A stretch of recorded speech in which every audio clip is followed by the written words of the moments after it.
하나님께서 오늘 또 우리를 사랑의 눈으로 바라보시고 은혜의 지팡이로 저희를 치시며 말씀의 들로 인도하여 주실 줄 믿습니다. 전능하신 하나님의 부르심에 우리 다 함께 찬양을 드림으로 나갔으면 좋겠습니다. 우리 다 함께 은혜로다 함께 찬양 드리시겠습니다. 시작된 우리 주님의 능력이 나의 삶을 다스리고 새롭게 하네, 자유하네. 죄와 사망으로부터 나의 삶은 변하구나. 다시 한번 찬양하겠습니다. 시작됐네, 시작됐네. 우리 주님의 능력이 나의 삶을 다스리고 새롭게 하네, 자유하네. 죄와 사망으로부터 나의 삶은 변하구나. 충만하네, 은혜로다, 은혜로다. 주의 은혜, 한량없는 주, 한량없는 주의 은혜, 은혜로다, 은혜로다. 주의 은혜, 변함없는 신실하신 주의. 우리 다시 한번 처음부터 찬양하겠습니다. 시작됐네, 시작됐네. 우리 주님의 능력이 나의 삶을 다스리고 새롭게 하네, 자유하네, 자유하네. 아멘. 죄와 사망으로부터 나의 삶은 변하구나. 충만하네, 은혜로다. 주의 은혜, 한량없는 주의 은혜, 은혜로다. 주의 은혜, 변함없는 신실하신 주. 은혜로다, 은혜로다. 주의 은혜, 한량없는 주의 은혜, 은혜로다. 주의 은혜, 변함없는 신실하신. 다시 한번 찬양해. 은혜로다, 주의 은혜, 은혜로다. 주의 은혜, 한량없는 주의 은혜, 은혜로다. 주의 은혜, 변함없는 신실하신 주의 은혜, 변함없는 신실하신 주의 은혜, 변함없는 신실하신 주의 은혜. 변함없는 하나님의 사랑을 찬양합니다. 내 안에 주를 향하니 영원한 노래 있으리.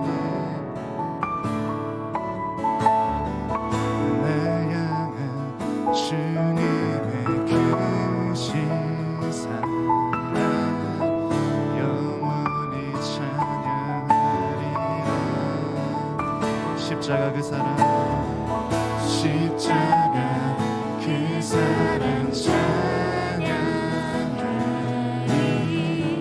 날 구원하신 그 사랑 내 삶을 드려 찬양하리 놀라우신 주의 사랑 영원히 찬양하리라 아름다우신 놀라우신 알 수 없는 사랑 위대하신 하나님의 사랑 영원히 찬양 우리 다시 한번 찬양하게 내 안에 주를 향한 이 노래 내 안에 주를 향한 이 노래 영원한 노래 있으니 날 향한 주님의 크신 사랑 영원히 찬양하리라 십자가 그 사랑 찬양하리 날 구원하신 그 사랑 내 삶을 드려 찬양하리라 놀라우신 주의 사랑 영원히 찬양하리라 내 아름다우신 놀라우신 영원할 수 없는 사랑 위대하신 하나님의 사랑 영원히 마지막으로 찬양하겠습니다. 아름다우신 주님의 사랑 아름다우신 놀라우신 영원할 수 없는 사랑 위대하신 하나님의 사랑 영원히 찬양하리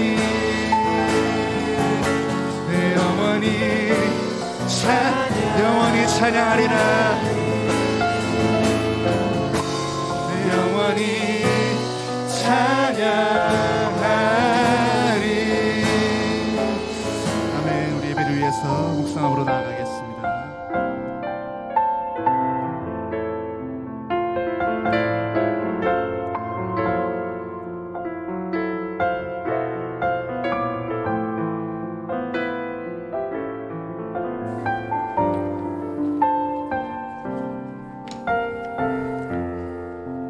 다 같이 묵도하심으로 경건회를 시작하도록 하겠습니다.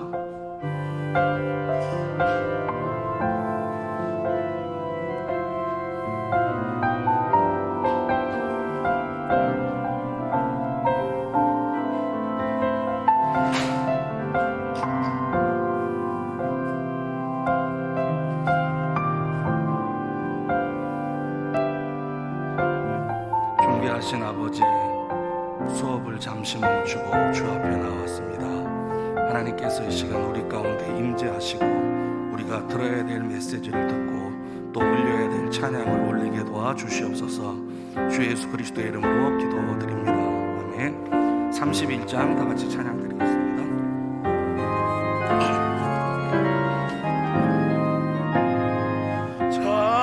찬양하라 복되신 구세주 예수 백성들아 사랑을 전하세 경배 천군과 천사 주님 앞에 경배를 돌리세. 목자같이 우리를 지키시고 주님 품에 늘 안아주시니 찬양하라 높으신 권세를 찬양 찬양 찬양 영원히 드리세. 찬양하라 복되신 구세주 예수 우리 대신 죽임을 당했네. 예수 영원한 구원에서 경배하며 겸손히 절하세. 찬양하라 그의 사랑 한없이 크셔라. 찬양하라 복되신 구세주 예수 찬양 찬양 영원히 드리세. 찬양하라 복되신 구세주 예수 천사들아 즐겁게 찬양해. 구주 예수 영원히 다스리시니 멸류관을 주 앞에 드리세. 구주 예수 세상을 이기시고 영광 중에 또다시 오시리. 찬양하라 높으신 권세를 찬양 찬양 찬양 영원히 드리세. 아멘. 원우의 학술처장으로 수고하는 김상환 원우님 기도하시겠습니다.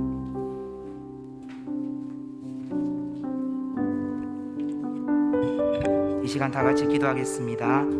하나님 아버지, 우리를 하나님의 자녀 삼아주시고 이 시간 또 하나님을 예배할 수 있는 예배자로 또 그 백성으로 삼아주심의 은혜 감사드립니다. 이 시간 우리가 한 마음과 한 뜻으로 하나님 앞에 찬양하며 기도하며 나아갑니다. 우리가 드린 예배를 기뻐 받아주시고 하나님 우리의 모두에게 친히 다가오셔서 말씀하여 주시옵소서. 그러나 여기 서 있는 저와 우리 모두는 또 하나님 앞에 올바로 설 수 없는 연약한 죄인임을 다시 한 번 더 고백합니다. 신앙의 매너리즘에 빠져 예배의 감격, 주님과 첫 만남의 그 감격을 잃어버리고 살아왔습니다. 하나님 용서하여 주시옵소서. 하나님 온전히 사랑하지 못하고 하나님 말씀에 온전히 순종하지 못하고 주님께서 말씀하신 대로 서로 사랑하라고 말씀하셨는데 우리의 부족함으로 우리의 연약함으로 옆에 있는 지체들 사랑하지 못한 우리의 잘못을 이 시간 회개합니다. 하나님 용서하여 주시옵소서. 우리는 우리의 의로는 하나님 앞에 나아갈 수 없는 죄인임을 고백합니다. 그러나 우리의 중보자가 되시고 우리의 대제사장 되시는 예수 그리스도의 보혈의 피를 힘입어 은혜의 보좌 앞에 담대히 나아갑니다. 우리를 받아주시고 우리 죄악으로 어두운 심령에 하나님의 밝은 빛으로 비춰주시고 모든 어두움 물러가게 하시고 하나님이 비추시는 참 빛으로 우리 영혼의 심령에 가득하게 하여 주시옵소서. 그리고 이제 하나님 앞에 우리의 모든 간구를 아뢰며 나아갑니다. 주께서 사랑하신 대신대학교를 이 땅에 세워주셨사오니 주께서 붙들어 주시고 귀하게 사용하여 주시옵소서. 학교를 이끄시고 학교를 위해서 많은 수고를 하신 총장님에게 늘 새 힘을 주시고 능력과 강건하게 하시며 학교를 잘 이끌어갈 수 있는 지혜와 통찰력을 총장님에게 부어 주시옵소서. 우리 학사 일정과 행정 업무로 수고하시는 교직원분들에게도 하나님이 늘 함께 하시고 새 힘을 더하셔서 모든 맡겨진 업무들을 잘 감당하실 수 있도록 도와주시옵소서. 그리고 한 사람 한 사람을 하나님 나라 일꾼으로 한국교회와 온 열방에 반드시 필요한 자로 세우기 위해서 늘 애쓰시고 수고하시며 수업을 위해 연구하시는 모든 교수님들을 한 분 한 분 기억해 주시고 수업을 준비하는 가운데 피곤하지 않도록 날마다 새 힘을 더하시고 연구하신 것을 학생들에게 또 제자들에게 가르치실 때 힘도 주시고 지혜도 주시고 지식도 주시고 능력도 더하셔서 부족함 없이 잘 가르치게 하시고 그리고 배우는 우리 모든 학생들은 잘 배우고 잘 익혀서 학업에 충실하며 꼭 교회에 필요한 일꾼으로 사용되게 하여 주시옵소서. 우리가 지금 배우는 과정이 학부이든 신대원이든 하고 있는 학문이 그 신학이 나의 유익이 아니라 하나님의 몸된 교회를 올바로 세우기 위해서 하나님의 영광을 위해서 준비되게 하시고 하나님의 때에 정말 알맞게 준비된 대로 잘 쓰임받게 하여 주시옵소서. 우리의 가는 길을 축복해 주시고 늘 동행하시고 힘주심이 함께해 주심 믿습니다. 우리 대신대학교가 전에서 날마다 승리하게 하시고 앞으로 더욱 나아갈 수 있는 대신대학교 되게 하시고 대신대학교에 무엇이 필요한지를 제일 잘 아시는 아버지 하나님께서 늘 채워주시고 공급해 주시며 여러 교회와 성도님들로부터 대신대학교를 위한 기도 후원과 물질 후원이 끊어지지 않고 계속 이어지게 하여 주시옵소서. 그리고 이러한 후원들이 계속 이어질 수 있도록 후원하는 모든 교회와 성도님들의 사업체를 번창하게 하시며 붙들어 주시옵소서. 복이 되게 하여 주시옵소서. 그리고 매년마다 대신대학교에 지원하는 사람들이 더욱 많아지게 하시고 정원에서 부족함 없이 늘 채워주시고 하나님의 부르심을 받은 사람들이 이곳 대신대학교에 와서 함께 공부하며 학문을 연구하며 예배하며 주님을 더욱 깊이 만나는 장소가 우리 대신대학교가 되게 하여 주시옵소서. 그리고 모든 학우들 원우들에게 신학을 공부하는 동안 물질이 부족하지 않도록 건강을 잃지 않도록 도움의 손길을 늘 붙여주시고 늘 강건하게 하시며 물질이 부족해서 건강이 좋지 않아서 부르심의 소명을 잃어버리고 다른 길로 나가지 않도록 주께서 늘 지켜주시고 붙들어 주시옵소서. 하나님의 자녀들을 궁핍하지 않도록 우리의 모든 필요한 것을 구하기 전에도 우리에게 무엇이 필요한지를 친히 아시는 아버지 하나님께서 늘 풍성한 은혜로 채워주시며 또한 우리의 모든 필요를 채우시는 하나님을 늘 찬양하며 살아가는 우리 모두가 되게 하여 주시옵소서. 그리고 이 시간 온 열방에서 복음을 전하며 수고하시는 선교사님들을 위해서 기도합니다. 주님의 명령에 따라 땅끝까지 이르러 복음을 전하며 온 세상 모든 민족이 다 하나님을 알기 위해서 예수님을 구주로 믿게 하기 위해서 복음을 전하시는 선교사님들을 기억해 주시며 늘 강건하게 하시며 복음을 전할 때마다 많은 영혼들이 주 예수님께로 돌아오는 구원의 역사, 복음의 역사, 성령의 역사가 복음이 전해지는 곳마다 나타나고 일어나게 하여 주시옵소서. 복음만이 우리를 살리고 우리의 생명이 된다는 것을 알게 하여 주시옵소서. 선교사님들의 가정을 주님이 지켜주시고 간구하는 모든 기도 제목들이 주님의 뜻 안에서 이루어지게 하시고 선교를 하시면서 물질이 부족해서 건강이 좋지 않아서 복음을 전하는데 제약이 되지 않도록 늘 붙들어 주시며 선교사님들을 향한 기도 후원과 물질 후원이 끊어지지 않고 계속 이어질 수 있도록 도움의 손길을 붙여 주시옵소서.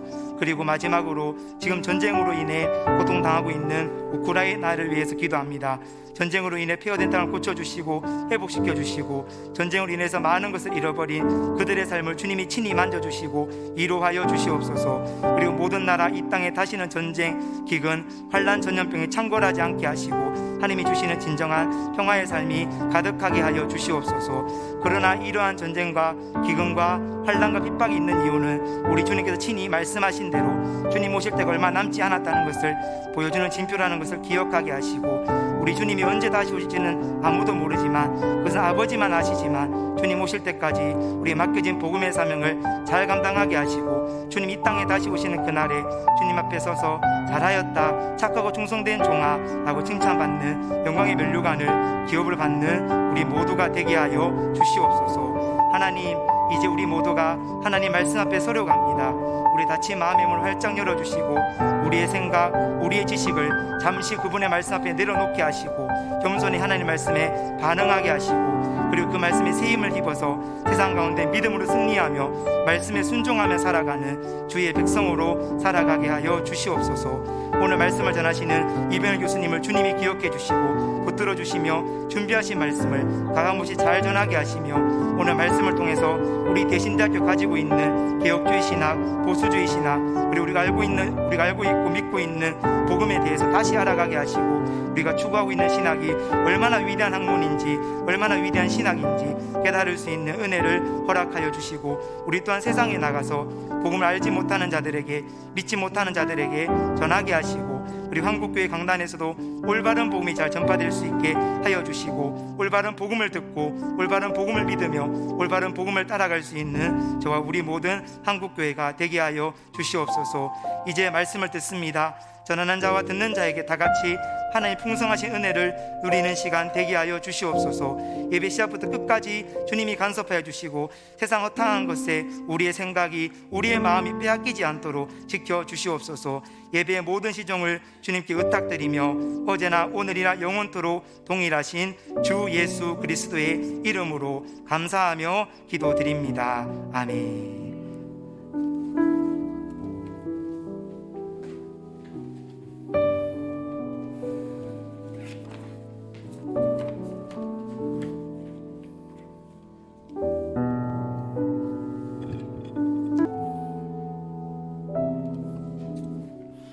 하나님 말씀 보겠습니다. 마태복음 16장 15절 그리고 16절 두 절 말씀입니다. 마태복음 16장 15절 16절 우리 다 같이 한 목소리로 읽도록 하겠습니다. 15절부터 시작. 이르시되 너희는 나를 누구라 하느냐? 시몬 베드로가 대답하여 이르되 주는 그리스도시요 살아계신 하나님의 아들이시니. 아멘.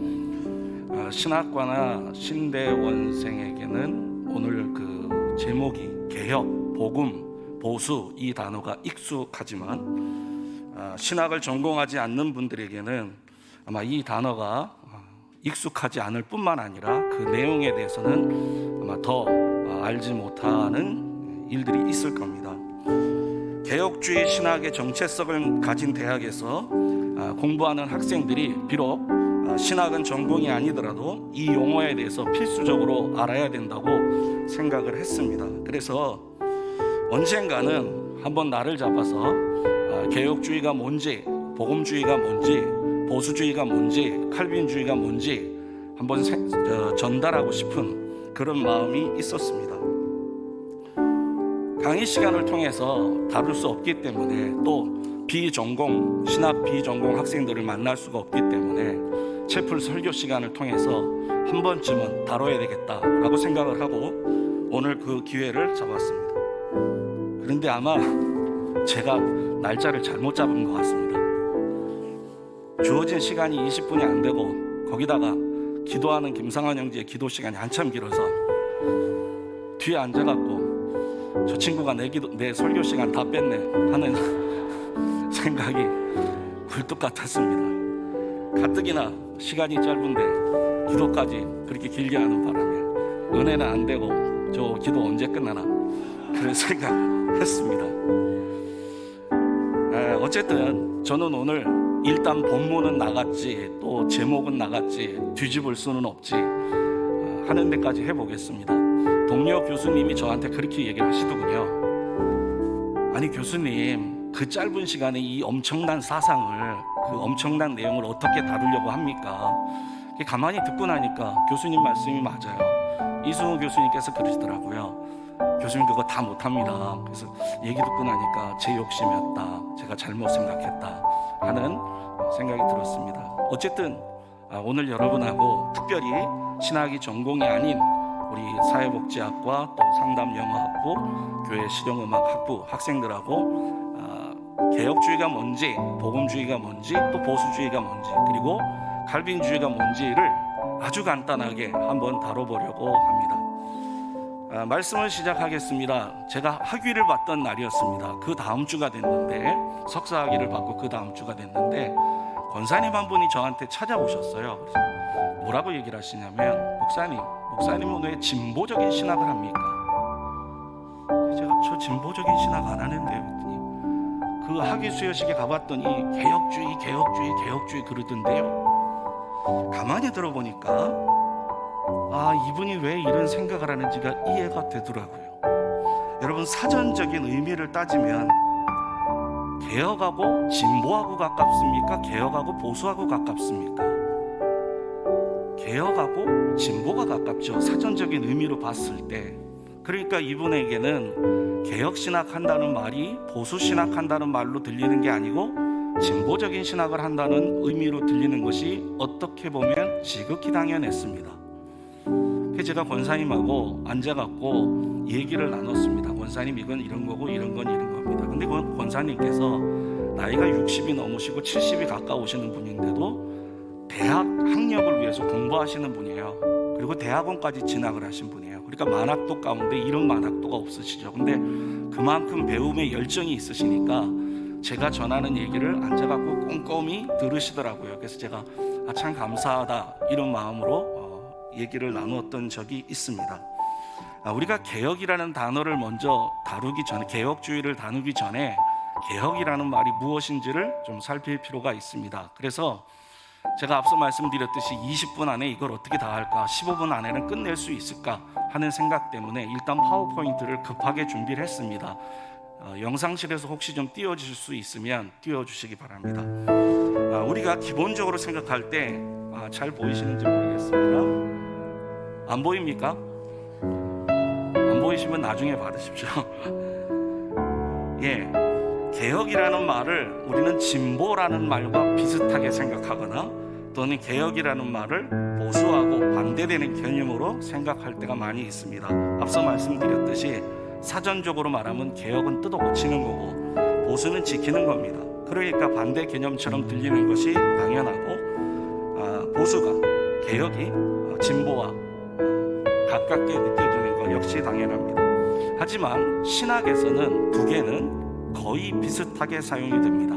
신학에서는 개혁과 보수가 같은 의미로 사용된다는 거죠. 그래서 강대상에서 개혁주의 그러면서 보수주의라고 얘기를 하면 신학을 전공하지 않는 학생들에게는 저게 무슨 말이지? 어떤 때는 개혁이라고 그랬다, 어떤 때는 보수라고 그랬다, 어떤 때는 칼빈이라고 그랬다. 개념이 안 잡히는 건 당연합니다. 신학생들 가운데도 1학년 학생들은 이거 잡는 데 오래 걸리죠. 하지만 핵심부터 말씀을 드리면 개혁주의 할 때 개혁은 종교개혁을 의미합니다. 그러니까 개혁주의 그러면 종교개혁의 정신에 투철한 거죠. 그러면 종교개혁이라는 건 여러분 아시다시피 5개의 모토로 핵심으로 갖고 종교개혁 운동이 일어났죠. 여러분이 거기 나와 있듯이 오직 성경, 그 다음에 오직 은혜, 그리고 오직 믿음, 오직 예수 그리스도, 그 다음에 오직 하나님께 영광, 이 5개의 솔라를 가지고 종교개혁의 운동이 일어났죠. 그래서 넓은 의미에서 보면 개혁주의란 이렇게 말할 수 있습니다. 종교개혁의 원리를 따르는 모든 개신교에게 적용되는 용어, 이렇게 정리할 수 있습니다. 그러니까 저것이 개혁주의, 그러니까 종교개혁의 원리를 따르는 모든 교회에 적용이 된다면 복음주의 감리교, 복음주의 성결교, 복음주의 침례교, 복음주의 순복음 적용이 가능하다는 얘기입니다. 그러니까 우리가 넓은 의미에서의 개혁주의는 종교개혁의 원리를 따르는 개신교를 의미한다. 이렇게만 정리를 하시면 되겠습니다. 그런데 오늘날 우리가 대신대학교 안에서 그리고 우리 교단에서 그리고 소위 보수교단이라는 학교에서 개혁신학 또는 개혁주의라는 말을 사용할 때는 이런 광의적인 의미가 아니라 협의적인 의미에서 이 단어를 사용합니다. 그러니까 모든 복음주의 신학이 개혁주의 신학은 아닌 겁니다. 개혁주의 신학은 복음주의가 믿는 내용을 다 믿지만 복음주의는 개혁신학에 있는 내용 가운데 지나가는 것들이 관과하는 내용들이 있다는 얘기입니다. 자, 어쨌든 개혁주의 신학을 넓게 표현하면 종교개혁의 원리를 따르는 모든 개신교를 우리는 개혁신학이라고 말할 수 있고요, 개혁주의라고 말할 수 있습니다. 그러면 좁은 의미에서 우리가 지금 흔히 말하는 저와 여러분이 배우고 있는 개혁신학, 개혁주의란 뭐냐? 그것은 정의하기 위해서는 복음주의하고 비교하는 것이 가장 간단합니다.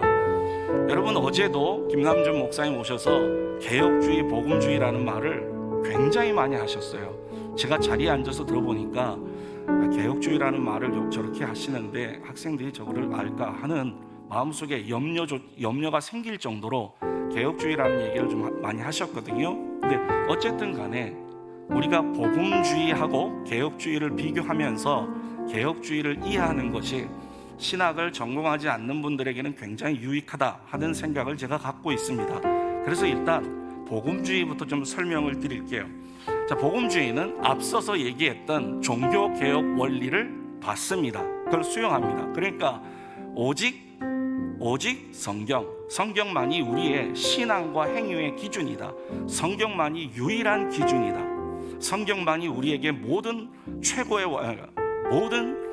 것에 있어서 최고의 원리에 있다, 권위에 있다 하는 것이 오직 성경이죠. 그러니까 오직 성경, 오직 은혜, 오직 믿음, 오직 예수 그리스도, 오직 하나님께 영광, 이 종교개혁의 원리를 받습니다. 믿습니다. 그리고 거기에 성경이 말하는 근본적인 진리들이 있습니다.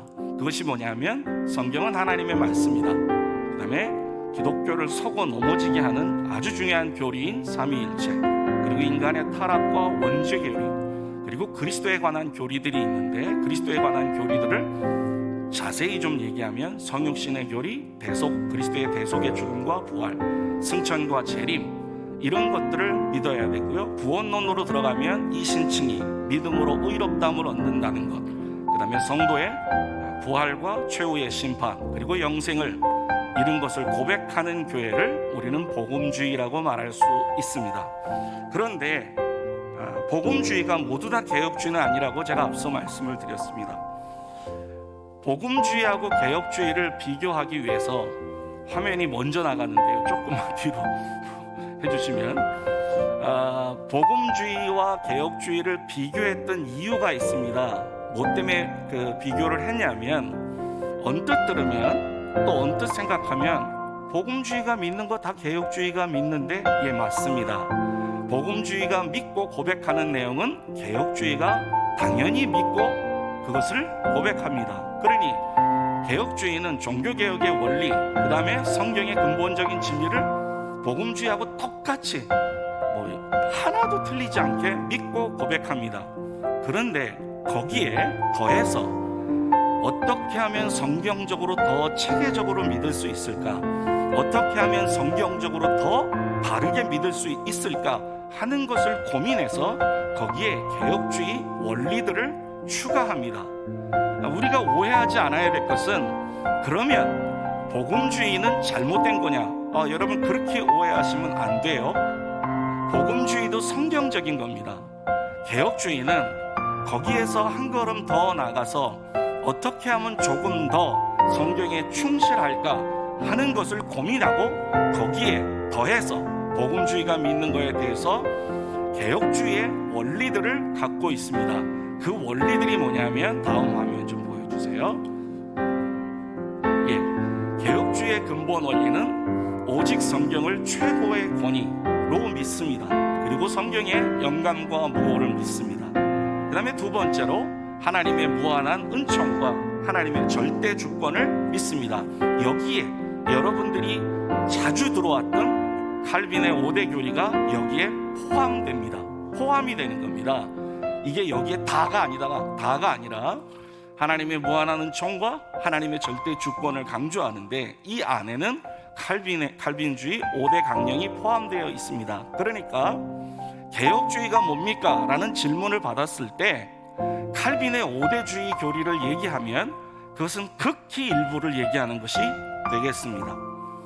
개혁주의는 그것보다 범위가 훨씬 넓죠.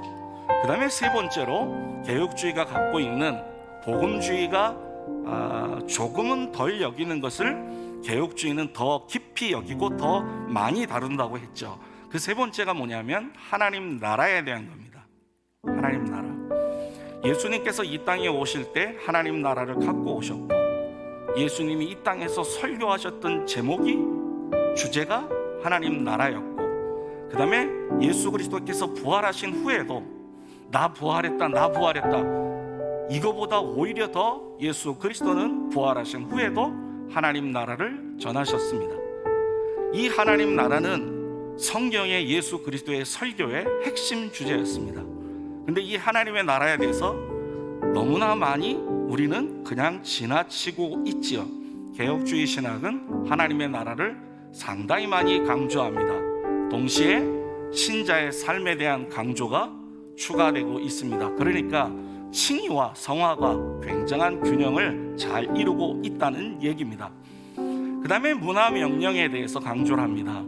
성경은 크게 얘기하면 두 가지 명령을 얘기하고 있죠. 하나는 전도 명령이고 하나는 문화 명령인데, 문화 명령은 창세기 1장에 나오고 전도 명령은 마태복음 마지막 장에 나옵니다. 교회는 전도 명령을 강조를 많이 합니다. 그렇지만 문화 명령에 대해서는 지나갈 때가 많이 있습니다. 개혁주의 신학은 전도 명령만 강조하는 것이 아니라 창세기 1장에서 다루고 있는 문화 명령을 강조합니다. 그래서 균형을 맞춥니다. 그 다음에 중요한 내용이 언약적 관점에서 구속사를 본다는 겁니다. 하나님께서 우리를 당신의 백성 삼으시기 위해서 언약을 하셨는데 인간이 언약을 깼죠. 근데 하나님께서 그 언약을 회복하시는 역사 관점에서 구속을 봅니다. 이렇게 언약적 관점에서 구속사를 바라보는 것이 개혁주의의 원리가 되겠습니다. 또 그 다음에 율법과 복음을 균형 있게 이해합니다. 간혹 가다가 율법은 잘못된 것이고 복음은 좋은 것이다, 이렇게 이분법적으로 생각하는 사람이 있는데, 율법이 나쁜 것이라면 나쁜 것을 하나님이 왜 주셨습니까? 율법은 선한 겁니다. 근데 자꾸만 율법을 나쁜 것으로 생각하는 경향이 교회 안에 있습니다. 하나님은 율법을 우리에게 생활 규범으로 주셨습니다. 하나님의 백성이 이렇게 살아야 된다 하고 율법을 주셨습니다. 근데 인간이, 하나님의 백성이 그 율법을 지키지 못할 때 그 율법은 기능을 바꿔서 정죄하는 기능을 합니다. 정죄의 기능이 율법의 제1 역할이 아니고, 율법은 제1 역할이 하나님의 백성이 살아야 되는 삶의 규범입니다. 이걸 지키지 못할 때 그 율법이 지키지 못한 사람을 정죄하는 겁니다. 근데 교회 안에서 이 정죄의 기능이 강조되다 보니까 율법이 원래 갖고 있었던 성격에 대해서, 하나님이 우리에게 율법을 주신 거에 대해서 우리가 간과하는 거죠. 개혁주의 신학은 저 복음과 율법을 균형 있게 이해합니다. 그리고 마지막으로 우리는 개혁주의라는 단어하고 그 다음에 칼빈주의라는 단어하고 보수주의라는 말을 같은 의미에서 사용하지만 조금 구별을 좀 하려고 합니다. 앞서 말씀드렸듯이 개혁주의 신학이라는 것은 복음주의, 성경적인 복음주의가 갖고 있는 모든 내용을 믿고 거기에 플러스해서 조금 더 신학적인 체계를 깊게 함으로써 성경에 대한 더 바른 이해와 더 깊은 이해와 그걸 위해서 체계를 갖고 있다고 그랬습니다. 그 체계가 개혁주의 원리입니다. 우리가 앞에서 배운. 그래서 신학적 성격으로 말하면 저와 여러분이 따르고 있는 신학은 개혁주의 신학입니다. 그러면 교수님, 칼빈주의는 뭡니까? 개혁신학의 체계를 갖춘 사람이 칼빈입니다. 그래서 우리는 개혁신학을 또는 개혁주의를 칼빈주의 내지는 칼빈신학이라고 부릅니다. 칼빈이 종교개혁을 시작했던 건 아닙니다. 칼빈이 개혁주의라는 용어를 썼던 것도 아닙니다. 하지만 칼빈이 개혁주의 신학을 완성했고 그 체계를 세웠기 때문에 우리는 칼빈주의를 개혁주의와 동일한 용어로 사용을 합니다. 따라서 우리는 이렇게 정의하는 것이 깔끔합니다. 우리의 신학의 성격은 개혁신학이다. 역사적으로 말하면 우리의 신학은 칼빈 신학이다. 칼빈의 전통 위에 있다. 그리고 보수신학이라는 건 뭐냐면 우리가 개혁신학을 알기 위해서 복음주의가 뭔지를 앞서 살폈죠. 우리가 보수신학을 알기 위해서는 자유주의 신학을 알아야 됩니다. 그런데 자유주의 신학에 대해서는 지금 시간이 안 되니까, 그러면 보수주의 신학이라는 걸 한마디로 얘기하면 뭐냐? 그건 성경에 대한 태도입니다. 자유주의 신학이 성경을 갈기갈기 찢어버리고 성경의 권위를 땅바닥에 던져놨을 때 보수주의는 그 성경의 권위를 지켰던 겁니다. 그러니까 성경의 태도의 문제, 성경을 대하는 그 자세를 우리는 성경적으로 대할 때, 하나님의 말씀으로 대할 때 그것을 우리는 보수주의라고 얘기할 수 있습니다. 다시 정리를 하면 우리의 신학의 성격은 개혁주의입니다. 그리고 우리는 역사적 칼빈주의 위에 근거합니다. 그리고 우리는 성경을 대할 때 하나님의 말씀으로 지키는 보수주의 입장을 택하고 있습니다. 그렇다면 우리가 이렇게 정리하고 넘어가면 끝이냐? 그렇지 않습니다. 여러분, 개혁주의라는 말은 개혁교회가 추구하는 신앙 체계입니다. 신앙 사상입니다. 그러니까 개혁교회는 개혁주의 신앙을 갖고 있고, 따라서 개혁주의가 고백하는 신앙 고백을 갖고 있습니다. 사도신경은 서방교회에서 자연스럽게 형성이 됐습니다. 여러분이 처음 들으실 수도 있는데, 신학을 안 배우신 분들은 처음 들으실 수도 있는데, 니케아 신경, 콘스탄티노플 신경, 칼케톤 신경이라는 게 있습니다. 이 신경에 대해서는 자세히 다룰 수 없지만 이거는 삼위일체 교리하고 그리스도의 양성 교리를 공교회가 확정한 아주 중요한 교리입니다. 이 공교회가 갖고 있는 사도신경이나 니케아 콘스탄티노플 칼케톤 신경은 복음주의 교회라면, 이단이 아니라면, 정상적인 교회라면 반드시 믿고 고백하는 겁니다. 그러니까 복음주의 교회뿐만 아니라 개혁주의 교회도 이것은 다 고백합니다. 그러면 개혁파 교회, 즉 개혁주의 신학은 이거를 믿을 뿐만 아니라, 이걸 고백할 뿐만 아니라 개혁 신학을 특징으로 하는 고백서들을 갖고 있습니다. 대표적으로 우리 교단과 우리 신학은 장로교에서 나왔지만 개혁주의에 충실한 웨스트민스터 신앙 고백서와 대소요리 문답을 우리는 받고 있습니다. 유럽 대륙 쪽에서는 여러분이 들어보셨는지 모르지만 하이델베르그 요리 문답이나 제2 스위스 신앙 고백서나 이런 내용들이 있습니다. 돌트 신조나 이런 것들이 있습니다. 그런 것들은 개혁파의 신학에 충실한 것들입니다. 그러니 개혁교회는 신앙 고백적으로 봤을 때 사도신경과 니케아 콘스탄티노플 칼게톤과 같은 초대교회 신앙 고백서를 믿고 고백하고 플러스 거기에 종교개혁을 근거로 했던 개혁파 신앙 고백들이 있습니다. 그것들을 받아들이고 고백하는 것이 개혁주의가 되겠습니다.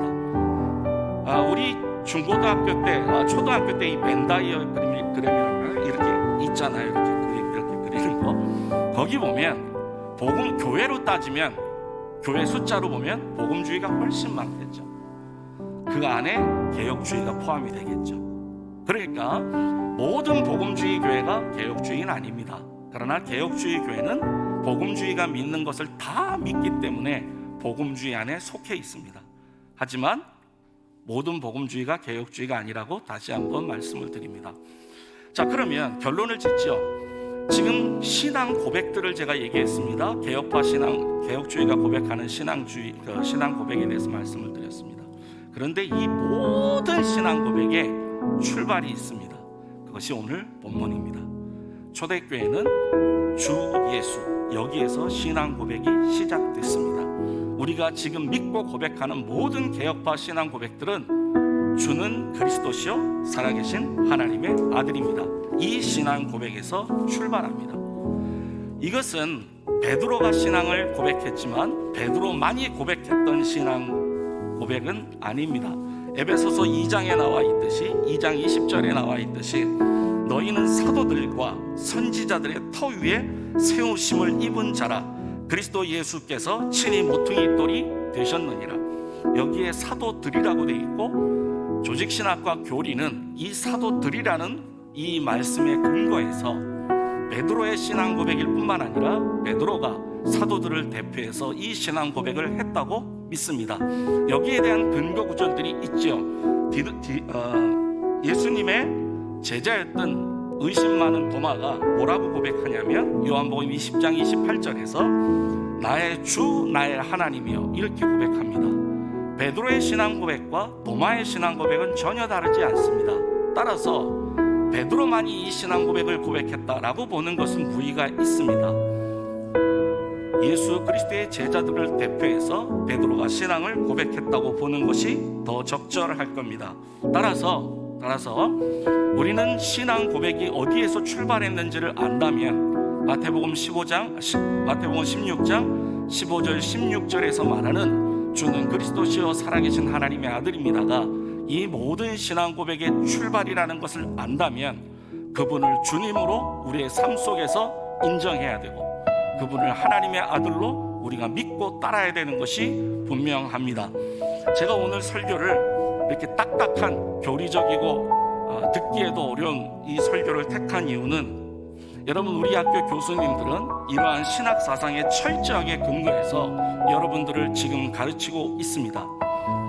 이 신학 사상을 여러분들에게 가르치고 있는데 여러분은 기쁜 마음으로 이 신학의 근거 위에서 공부를 해주셨으면 좋겠습니다.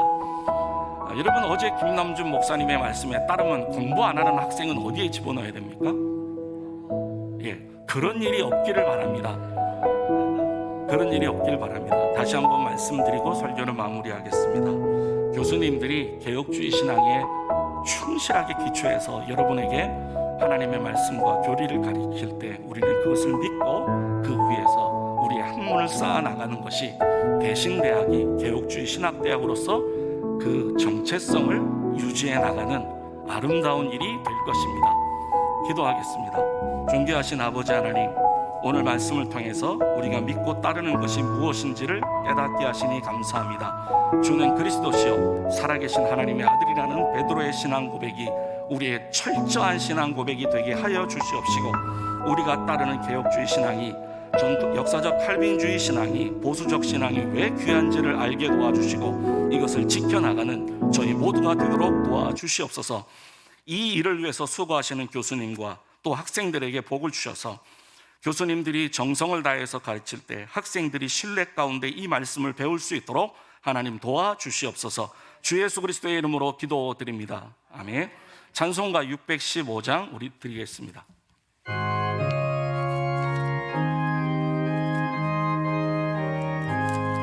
그 행하신 영광 이 세상을 사랑해 주오셨네.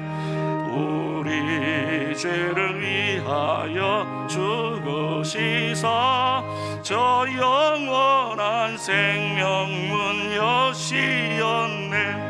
우리 주 높이세 귀한 말씀 듣고 우리 주 높이세 모두 기뻐하며 주 예수님 나님께 그 행하신 큰 역사 찬양하세. 그 큰 일을 행하신 하나님께 주 예수님이 나여 기뻐하네. 주 예수님 우리가 만날 때에 그 기쁨을 어디에 비리오. 우리 주 높이세 귀한 말씀 듣고 우리 주 높이세 모두 기뻐하며 주 예수 힘입어 하나님께 그 행하신 큰 역사 찬양하세. 주 예수 그리스도의 은혜와 하나님 아버지의 사랑과 성령의 위로하심이 무리 가운데 항상 함께 있을지어다. 아멘.